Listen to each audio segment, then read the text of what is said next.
across the board, what we saw in learning outcomes was that little core conversation, that it can't just be about access and completion in this nebulous notion of people finishing. It's got to be we're going to have to do some hardcore conversations about dialoguing and getting clear about what the learning outcomes specifically are for the students. What are the learning outcomes in terms of the industries they're going into, the non-cog, the civic engagement, and the rest. And we're also seeing, a new emphasis with regard to a focus on health sciences that are part of STEM.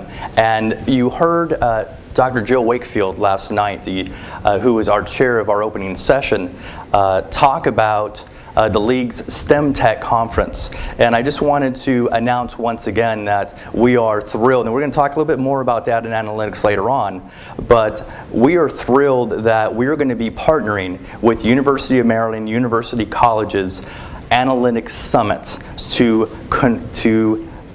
merge their summit with the League STEM Tech Conference starting next fall. And so what we've done is that we have redesigned all the tracks. We've created new tracks for analytics, for data dialogue conversation, for advanced technological architecture tracks, and so forth, so that we are bringing the best of the data conversations, the analytics conversations, to create a comprehensive program that includes STEM on the academic side of the house, STEM on the occupational side of the house, talking about pathways and partners with four-year college universities, but also what that means for our partners in the workforce. Yeah. And so we're really excited about that. Last one on this is just that focus on deeper learning. Lots of conversations in the field, and especially on the qualitative side in the focus groups, around deeper learning and the notion of liberal arts. What's clear is people are realizing the core liberal arts, like critical learning, creative learning, social learning, courageous learning, if you will, the ability to learn something new, still radically matter, often because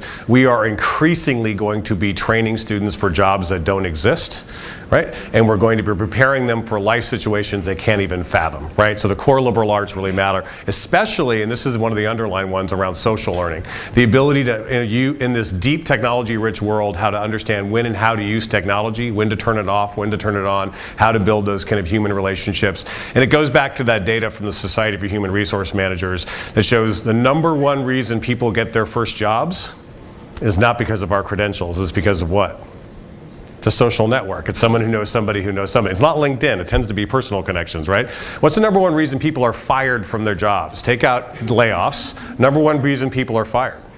Is it technical incompetence? No, it's interpersonal conflict. It's the ability, in fact, the SHRM folks have a joke for it. They call it the jerk effect. Either you're fired because you are a jerk or you're fired by a jerk. But there's always a jerk involved somewhere in the situation. And if that kind of deeper learning is that important, in fact, it's what gets you the job and it's what keeps you the job, it's got to be a part of our learning outcomes conversation if we're going to drive forward.